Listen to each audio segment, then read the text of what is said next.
Hey guys, it's Don from City Warmth in Brighton, and in this quick video we'll show you how to do a temporary DIY fix for your heating and hot water if you have this type of setup.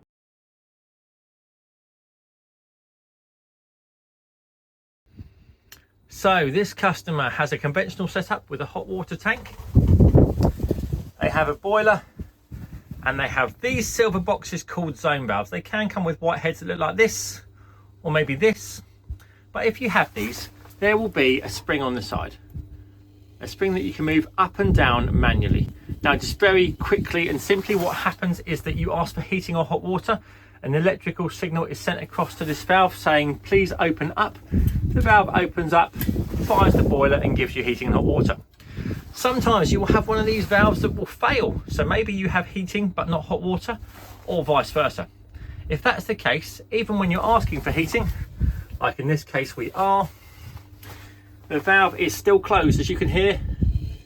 If you can push it and hear a spring and it goes back, it means the valve is closed and not allowing water to go through. If it's very easy to move up and down, the valve is open and allowing water to go through.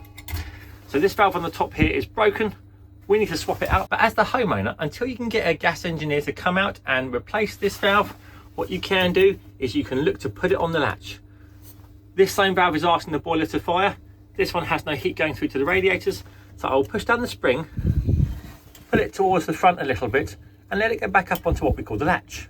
So it's caught there, not returning back to the closed position, so heat will now pass through this pipe, heating the radiators. Doing this will not ask the boiler to fire, no electrical signals will be sent, but it's like putting a door stop underneath the door to hold it open. To put a Drayson zone valve on the latch, you push the black lever towards one side and then you push it down with your finger and hold it in place until it pulls back into the lock position. A Danfoss zone valve is similar to a Honeywell. Locate the silver lever underneath, pull it to one side and then push it down to hold it on the latch until it pulls itself back manually to lock in place. Important thing to remember is that this one will only have heat going through it as long as this one is asking the boiler to fire up. As soon as this one turns off, maybe the hot water temperature is satisfied or the time clock has turned off, the boiler will switch off, allowing no heat to go through here as well.